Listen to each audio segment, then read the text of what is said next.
Welcome to a very special episode of Three-Dimensional Dads. We have a guest, George Ajjan, also known as the Ajjancy, and we're going to talk about music and fatherhood and how the two intersect.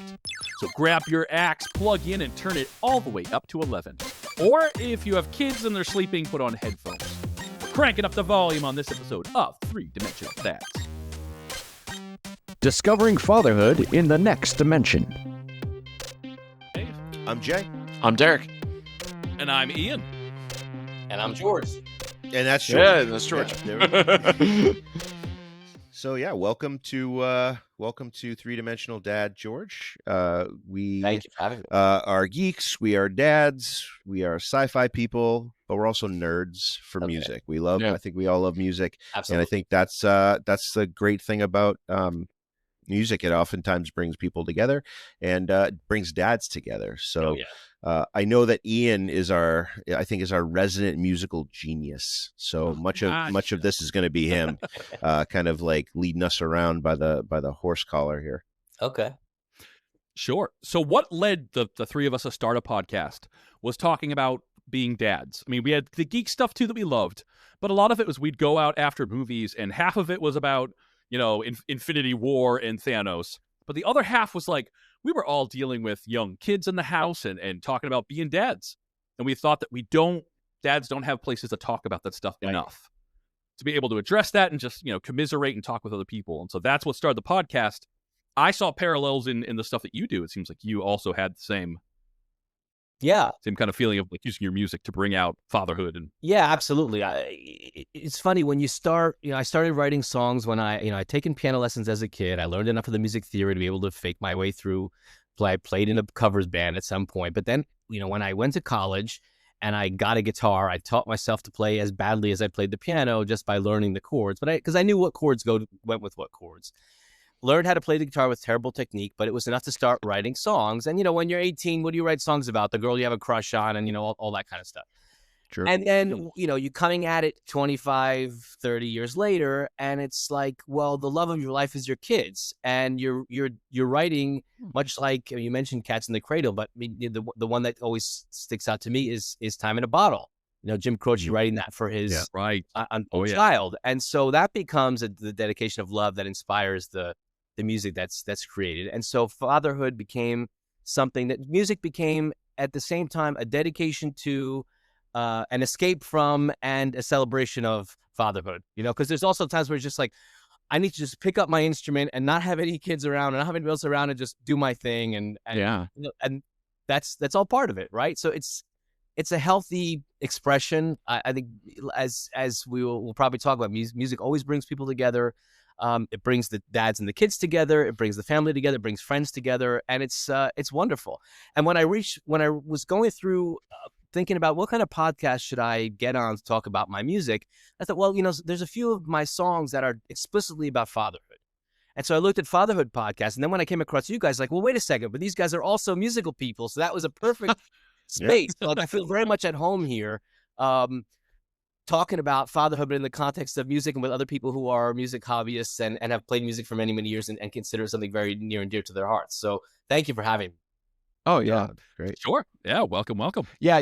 I think that. So, Ian, can I interrupt for a second? Something I think that you really said that touched me, George, was that, music can be one of those things that you escape the stress from everyday stuff. And I think that's one of the reasons why I went back to it and I picked up bass. Right. And I guess growing up, like in the education system, right, you were given the trumpet and you were given, everyone played Jingle Bells at Christmas time, right? Or you played the spring concert thing. I never thought of using, until I started taking bass lessons, music as a creative tool. I knew you always imagine it as like, oh, those people are geniuses, right? But you're right. Once you learn chords and things and you learn a couple things, you're like, oh, I could replicate this, or then you notice patterns and you could start creating your own sounds and stuff. And I think that's really awesome. Absolutely. I remember being in sophomore year in my dorm room and a friend who was also a total Beatle freak. I remember showing him that Rocky Raccoon was just the same 4 chords over and over. And he was upset. He was really upset. So, this bothers me that it's that simple. I'm like, but that's why it's part of why it's great. I mean, Pachelbel, or like, you can play Pachelbel, right? And that's like every song ever written. Right. Right, G, D, E minor C, or just G, C, and D. You could The famous Axis of Awesome. That video that's around the world 10 billion times. Yeah. Well, yeah. So, where are you musically right now, George? Like, what is your? I mean, what today? Thinking about your writing, your fatherhood stuff that's not fatherhood. Where's your musical stuff today? And I'm sure when we get to the place where we kind of plug our various projects, right, you can tell a little bit about that. But like today, where are you musically? Where I am today is trying to find time each and every day to promote the music that I'm currently releasing, because I spent a lot of time in the music studio over the past 3 years with studio pros, making good product with people that know how to do it professionally, and something that I'd be proud to put out there to the world. And now I'm going through the learning process of marketing it and trying to promote it, because we could talk about this for hours as well, but these days you can't just be a songwriter and a player. You also have to be a mixing engineer, a social media guru, a photographer, a video editor, et cetera, et cetera, et cetera. Yeah. So trying to figure out all those things. Now, also, we're not teenagers anymore. So in our professional life, we've all done things that have enable us to learn skills that we can reapply to whatever musical ventures we have going on right now. So I've been lucky enough in my professional life to have learned how to use Photoshop, learned a bit about video editing, and enough to be dangerous enough. And with the tools you have these days, I mean, using CapCut, I mean, it's amazing what you can do if you spend an hour a day working on it, right? Yes. And that's, I mean, that's wonderful. And, people bemoan the way the music industry has changed and that the algorithm is so unfair. But at the same time, when we were all growing up, it was either you were going to get the lottery ticket and a record company was going to turn you into a star, or you would be a nobody forever, right? Nowadays, you can be a regular person like any of us who has music as a passion and can actually create something that of which you'll be proud, and you can send it out to the world. And if you spend enough time promoting it, maybe you'll get somewhere where enough people, you'll be able to touch people with it because more people will hear it. So that's what I'm working on right now, is trying to take the stuff that I've made and get it out to people. And it's hard because there's a lot to do. And you're balancing fatherhood, you're balancing I have work and two stuff kids, like I have a family, and I have work to pay all the bills for all this musical hobbyism. And so it's balancing all those things together for reasons that we said. The music is a celebration of that. It's an escape from all of that. It's all intermingled. So obviously, music has been something that you had, from before you had kids to after you had kids. Sure. But obviously, the Three-Dimensional Dad is all about fatherhood. When you became a father, how did that change you as a person beyond your music? Well, it's in fact one of the songs that I wrote about the experience was really dedicated to that first moment when my first son was placed in my arms. And look, as dads, we try to be cool. We have everything under control. We know how to go to IKEA and assemble the furniture. At the time, Bed Bath or Bye Bye Baby still existed. So we know how to get all the stuff and make enough money to pay for all the things we need for the kid. But if we're honest, that moment when they put the first child in your arms, it was a mind blowing. What is this? Am I ready for this? Do I deserve this? Am I up to it? It was really a soul-searching moment, and it's facing the enormity of what it is to be a dad, beyond the checking the boxes stuff. Mm-hmm. And for the moms, there's a biological, instinctual component there, right? I mean, we're mammals, right? Yeah. Women are meant to do certain things with their anatomical features. We don't have that explicitly. And so you've got to figure out what your role is as a dad. Now, of course, there are all these social norms and all of that. We don't need to get into all of that. But, it's work to embrace that, because there's no biological imperative forcing you to be there taking care of the child. So it's something you've got to prioritize your time. You've got to learn the skills. You've got to be patient. You've got to pay attention and learn. And so all of that was something that I wasn't ready for at the time. And I think if a lot of dads are honest, they would probably admit, a lot of guys don't like to admit that, but I think a lot of guys would probably have to admit that, the first time it was, wow, what's going on here? Am I really ready for this? Yeah. Yeah. Because you're really a father when your child is born. Absolutely. The mother is 9 months ahead of you. She's got a head start. She's got a way head start. The Yeah, that moment, I think, when they place the child in your arms and you're like, okay, all of a sudden I'm responsible for your human life. Yeah. I mean, that's a switch that can never be turned off. Right? Yeah. You always I have that with remember you. clearly just, I mean, the newborns, like there's times when they'll seem like they're smiling at you or they're staring at you. And I'm just staring back saying, okay, I know what you mean to me. I know who you are to me. But do you have any idea who I am?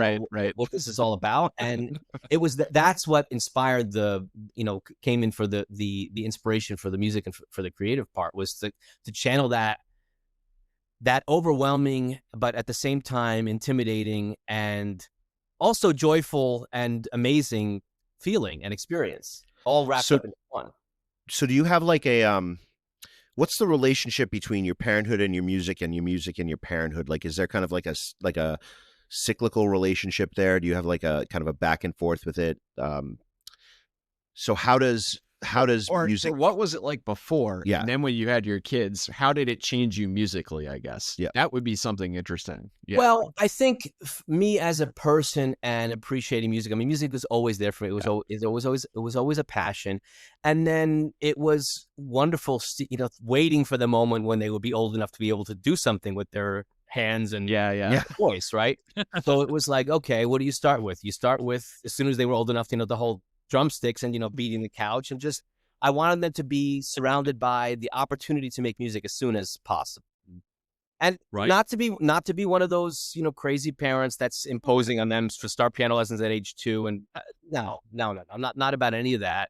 We have to find balance as parents, whatever kind of activity, whether it's academic, social, athletic, creative, musical, artistic, whatever, to encourage and insist, because they can't just sit on their iPads all day long. We have an obligation to oblige them to do certain things that are in their best interest, but at the same time not force our own passions on them. So there's always that, like, okay, I love music so much, and my parents loved music too, and so I learned from them. So it was kind of a continuity of the same thing, but of course had the idea that, well, I want them to learn how to play, and if we can play music together, I mean, that would be amazing. That's life goal. Yes. So skipping ahead, we managed to do that. So what we would do is, there's 3-year gap between them. So the older one started taking drum. We got him the Ludwig Jr. kit, and he started taking drum lessons. Which is, by the way, anyone who wants their kids to learn drums, don't buy that garbage $75 toy drum.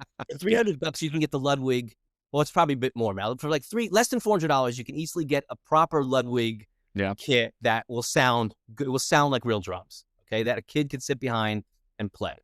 And it's wonderful. So the older one started taking drum lessons at probably age 6 or so.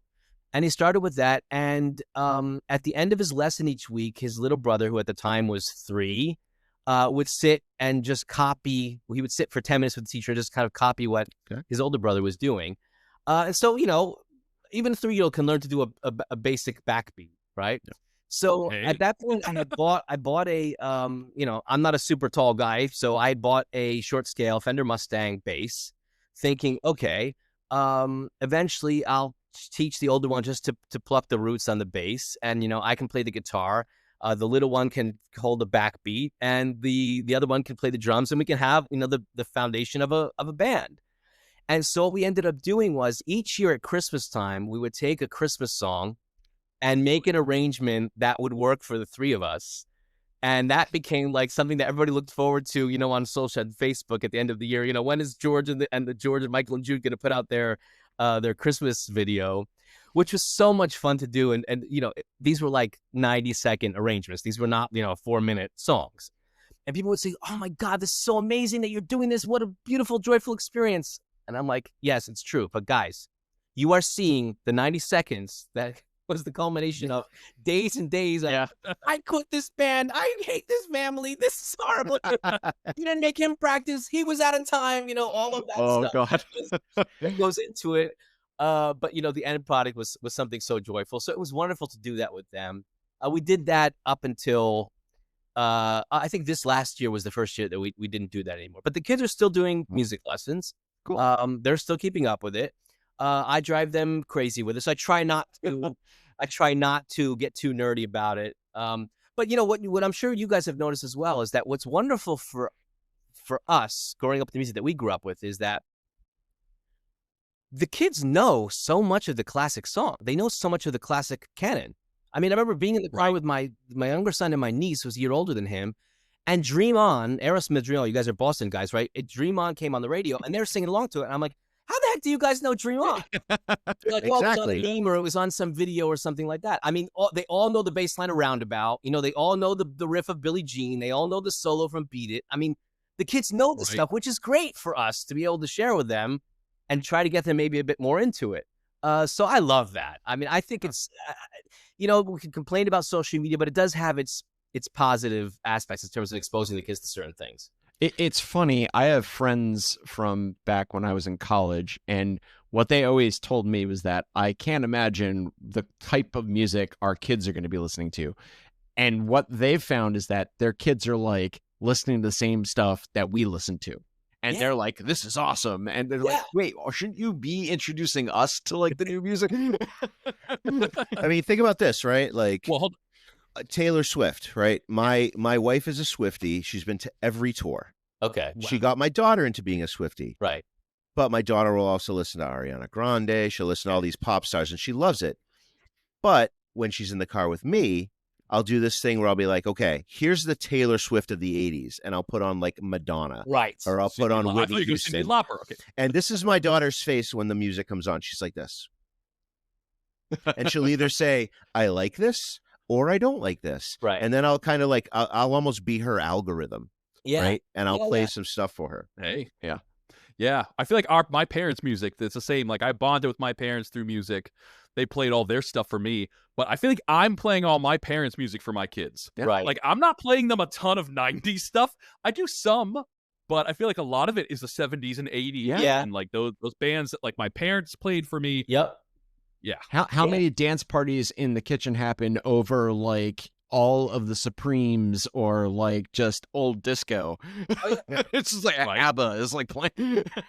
Yeah, I mean, because the thing is, you know, as parents, we look back at the nostalgia from our childhood, and for me, it's like you know that the lump in the throat moment is thinking about Abbey Road playing in the family room. You know, it was my parents were super into oldies, but you know the Beatles and as a songwriter in the pop rock, in the rock idiom, like the Beatles are just unescapable. It's just they're so monumental. Exactly. Which is, side note, is challenging as somebody who's trying to figure out how to promote music, because when you're inspired by these old bands, people say, well, what kind of music do you make? And then they'll listen to it and say, oh, it sounds like the Beatles. I'm like, but that doesn't help me because it's sounds of me. I need to figure out who is out today that sounds like me. And that's a research project. And I still haven't cracked that yet. It's a big thing. And if you've talked to other people who are trying to make music in a contemporary way, you got to build yourself into the algorithm by making links with people who sound like you. And it's a lot of work. You got to listen to a lot of stuff. So have the kids given you music to listen to? Like I'm sure at school they kind of hear all sorts of different things and they say like, hey dad, check this out. Like I didn't know I teach high school, but I sometimes be the old man and be like, you guys don't know music. Blah, blah, blah. Olivia Rodrigo, right? Okay. My daughter heard it at a friend's house and I never heard of her. And she played it for me. And I'm like, she is a great singer. And I love her range. I love what she sings. Driver's license. I mean, come on. Yeah. And my wife had got my daughter into country music. Okay. So like now we're sharing that with her. So like, have your kids given you anything to like little, here's some homework, Dad, listen to this. A bit, but it's more like they're making fun of the stuff that other kids are listening to. Oh, okay. But, that's even better. Yeah. So, but yeah, they're getting their own taste. Like the older one's 14 now, and he came to me the other day, said, can I get they're offering me 3 months free Spotify premium. I want to be able to listen to whatever song that I want. Okay, sure. I need your email or I need your credit card or something like that. Okay, go ahead. So, all right, fine. I'll probably get the family plan after that or whatever. But, that's good. I want to encourage him to be able to listen to whatever music he likes.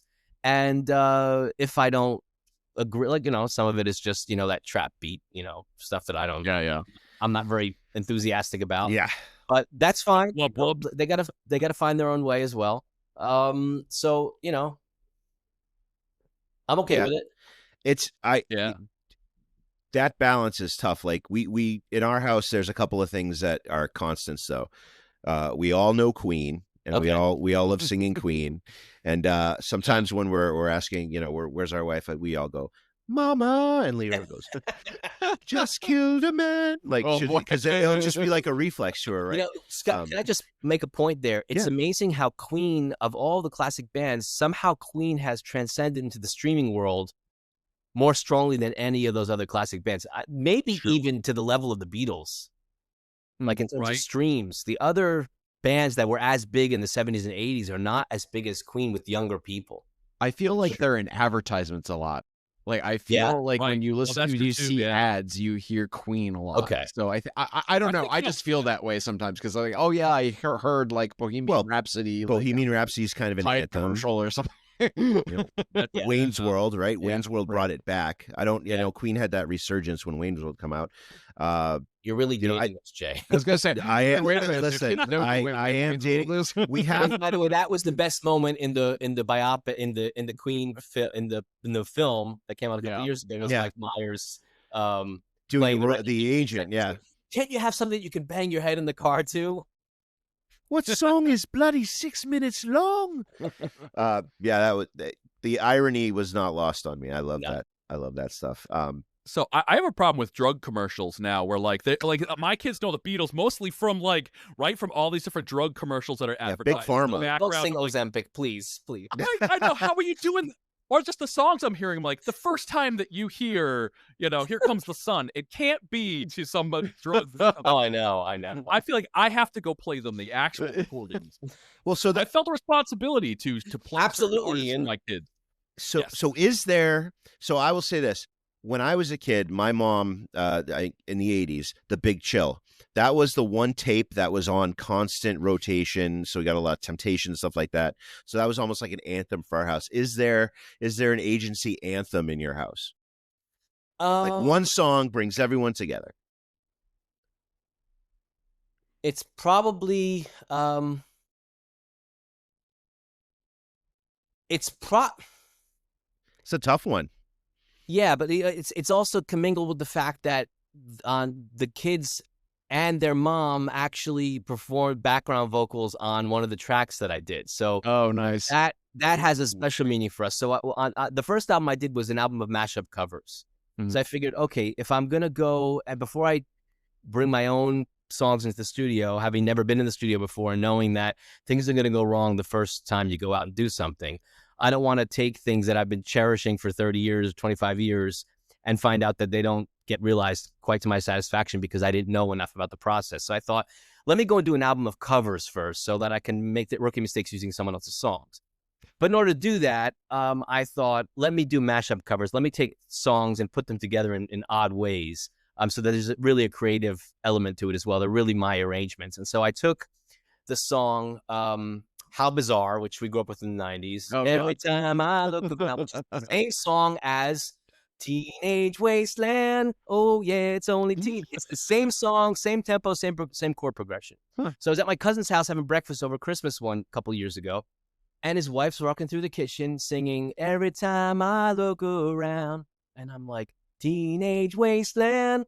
And so I just put them together, and so and then I transformed the rap part of that OMC How Bizarre song, and I made it a rap about mashing up songs and how it's actually technically it's illegal because you need to get permission from the copyright holders. And it became kind of a parody of the whole music industry. And my younger son doubled me on the rap of that. And then his mom and my cousin, I got the whole family involved. That's fine. Oh, that's awesome. That's kind of like the family anthem. Nice. I like that. I was gonna get nerdy on mashups. So, I mean, you mentioned that they're in the same key and like the same progression. So listening to all those different mashups, I'm an acapella arranger and an acapella nerd. It's when you have these two songs, like how do you decide, like, is one of them the main vehicle and the other one weaves its way in? Do you bring the keys closer together? Well, yeah, I mean, sometimes you're lucky and then they're same key. I mean, the album that I did, I mean, Nothing Else Matters and Nights in White Satin, Moody Blues, 1967, and Black Album, 1991 that came out? 91. And I remember even when that song came out, I'm like, this is the, you know, I mean, my stock phrase on that is anybody who's played the guitar for 15 minutes knows that nothing else matters than Nights of White Satin are basically the same song. I mean, even the tempo is really close. They're both in E minor. They're both in 6/8 time. And so when I did these mashups, it was usually trading off. Like the vocal line of one song goes on the backing track of, you know, the bass line. So when I did, for example, Billie Jean and Roundabout, which again, same chord progression, and two very iconic bass lines, arguably the most iconic bass line of the 70s and the most iconic bass line of the 80s, True. right? So it's like the dun dun dun dun dun dun dun dun with the acoustic guitar harmonics and the vocal melody Roundabout, and then the second verse, it's the thundering Rickenbacker bass line with the Billie Jean vocal on top of it. So I usually try to alternate them like that. That's cool. That's cool. I mean, that's like some deep cuts musical knowledge. It was a mad scientist, like up in the middle of the night. And, you know, again, the technology helps because you can rip stems from places. And now, I mean, when I started doing this, they didn't have, like, now in the DAWs, you have the option to just strip out. Even in CapCut, you can strip out. It's amazing. Video production software, you can strip out individual parts of the songs. So that helps because then, okay, even if they're in different keys, let me strip the vocal of this song, lower it to the same key as the other one, and then change the tempo because you got to match the tempo. And that became a template. And then because none of these are sampled, all of these are replayed. They're covers, right? So then I would go into the studio with the guys to say, okay, here's the template using these, you know, horribly tuned, out of tune vocals that sound like the Chipmunks because they're not in the right key. But that became a template for how we would actually record it. Wow, that's cool. Well, we kind of have a tradition when we do interviews. It's kind of our lightning round thing before we kind of wrap up. All right. Yep. So we're going to ask a question. We're going to give you our 3 answers and you're going to like right off the cuff. All right. Okay. So number 1, what is your top musician or group that are essential to introduce to your kids for their musical education? Mine, Tom Petty. Love Tom Petty. I had the honor to see him live at an outdoor amphitheater. I love Tom Petty, everything about Tom Petty. Ian. So I'm going to take the obvious one. I said Beatles for this one because every music theory class I took taught the Beatles. My whole music education, every class I learned was in relation to Beatles songs. So for my kids growing up in the car, I had to make sure that they knew all the big Beatles hits, you know, lullabies at night when I'm playing for bedtime, all Beatles songs. So also as I learned guitar, that's just what I was playing. So Beatles was the one that I play most for my kids. I had the Ramones just because of the energy, right? and just because I had a 3-year-old boy, and the first thing he got attached to was the Ramones, and it was just like one of those things. He jumped up and down on the couch. It was like just, I was like, yes, go do it. Like the fact that you don't have to be perfect, but you know, you just have that just a catchy tune, and it just hooked you, right? And it just got you to those tunes. So I said the Ramones. George, you're number 1. It's cliche, but I have to also agree with Ian, say the Beatles. And it's also because that's a continuity of me growing up with the Beatles with my parents. And that was such a wonderful gift that they gave to me, and that has guided me, carried me through. And so passing that on to my kids as well, because those songs have a lot of meaning to me. So yeah, it's cliche. And probably most people would say that if it would probably be the number 1 answer if it was on Family Feud. But yeah, I would be among that. Well, for my kids, showing them the growth of the Beatles too, is that, you know, the first, you know, all the songs I'm playing that are "Ooh Girl, I Want to Hold Your Hand," girl. And then I'm singing "I Am the Walrus," like Strawberry Fields, and they're like, "What did you just say, Dad?" I'm like, "I know, right?" Listen, shout out to Ringo. Someone pointed out recently, like, if you compared the timeline of the Beatles, like when the first COVID lockdown hit to today, it was like from like Beatles for Sale to White Album or something like that, like something crazy. And it's like, that's amazing that so much happened in that short span of a time. What they were able to do, you know, identity is totally changed to that bad. My daughter does love Octopus's Garden because it's about an octopus. She thinks it's the funniest thing. All right, next lightning round question: what is the best song about fatherhood and parenting? Ian, start us off. I have to say Cats in the Cradle. I mean, like, just when I first saw the question, I thought Cats in the Cradle. That's one where it's like from the son and the dad, and I think they grow up during the song too. Oh yeah. It's Yeah. like it's like you have their whole life within. Well, I that mean, song. the crushing moment is at the end, when it's the revolver reversal. I mean, that's Yeah. How do you beat? Yeah, it's a great Yeah. song. Great song. It's like the Derek. tree. Actually, with Kath Stevens too, but it's a song "Where Do the Children Play." It just reminds me of like watching your child like playing and like that growing up and like that kind of like loss of innocence. So that's mine. That's beautiful. I'm going to go country because when I met my wife from Oklahoma, I started listening to country and now I can't stop. Leanne Womack, I Hope You Dance. Oh, right. And my daughter's a dancer. She just had her recital. She was beautiful. And I Hope You Dance. That was mine. the song the kid's mom danced to at our wedding with her dad. Nice. For me, it would be, I think I mentioned this before, Jim Croce, Time in a Bottle. Oh, nice. Yeah. I think largely because when I learned what that song was really about, and again, when we were growing up, to learn trivia about songs was an effort. It wasn't like, oh, let me just Google it or whatever. Or let me just see some TikTok. Oh, yeah. You had to like practically go to the library and learn about music. Right. Reading all the liner notes. Actually, when I learned liner notes. Yes. It's a love song about a guy to a girl. This is a song about a dad who was so overwhelmed by the idea of becoming a father, and then, my God, to have, he wasn't long for this world after that. And so, again, that hits pretty close to home. And finally, here we go. And this is kind of our kind of moving into the entertainment wing of things. What is the best animated musical, Disney or other, or any musical? I'm going to add to that. My favorite musical is Les Mis, but as far as animated musical, it has to be for me Encanto, because the music is so fabulous. So fabulous. Let's go. George, why don't you hit us?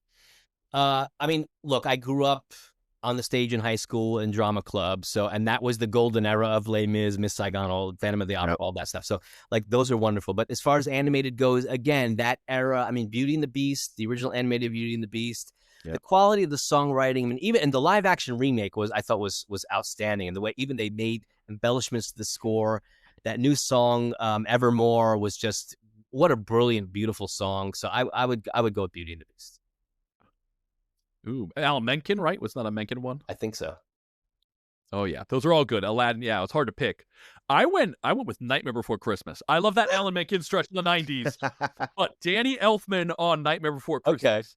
How it's all minor, it's it's all creepy, and the melodies are like in a musical to never, like Sweeney Todd, how they're all this and they're all these different keys and modes, and like that's brilliant. And Nightmare Before Christmas has so many things that are just awesome. He's definitely the Santa Claus of the three. Oh, he totally is. Right. Yeah, he is. Yes, he is. Yeah. I know everything there is to know about Star Wars. Okay. Ian is like a music encyclopedia. You have a question, it comes up like that. He's faster than ChatGPT. Okay. Didn't you say that they would do this every year for Halloween? They do like a live like cast. They do it the Hollywood Bowl. Danny Elfman has like all the original people come back and they do performances. Wow. And that is awesome. That's pretty cool. Yeah, so Paul Rubens was one of those too, one of the Lock, Stock, and Barrel, the trio. Oh, nice. So, and Catherine O'Hara too. Who was, yeah. Of course. All right, Derek. So what's I went with The Lion King. I was thinking of like epic animated. When you said animated, I was like, well, I mean, I think that is one is cemented just musically for the circle of life. Yeah, Who doesn't know that, right? I mean, and it's Elton John. I mean, come on. The stage performance of Lion King. That's another one too. I remember going to that. I remember going to that back in the 90s. It yanked my heartstrings out. I love that. I love that. Great lightning round, everyone. And before we wrap up, George, can you please give us all your info for our listeners, where they can find you, where they can connect with you, where they can listen to your music? Just give us all the things. Absolutely. So the Agency, spelled age like as a play on my last name, AJJANCY. So you can go to theagency.com or wherever music is streamed, Spotify. It's the handle for everything, Instagram, YouTube. If you check out on YouTube, you also see the mashups that we talked about, because those cannot be distributed on Spotify or elsewhere. Yep. YouTube. Oh, gotcha. Because of the way that licensing, YouTube has basically allowed an exception for that. So I was able to distribute those there.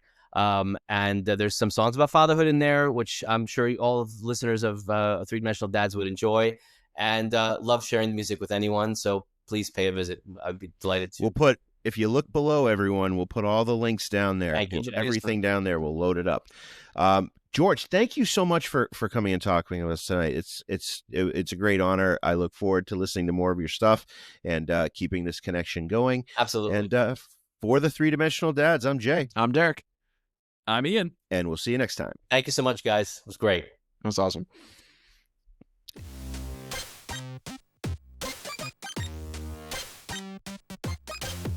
And that's a wrap on our episode exploring music and fatherhood with our new friend, George Ajjan. A big thanks to him for taking some time to hang with us and share his amazing story and insights. Thank you so much to all of you listening or watching, and we'd love to hear what family tunes are big in your house, or your own experiences mixing melodies and fatherhood.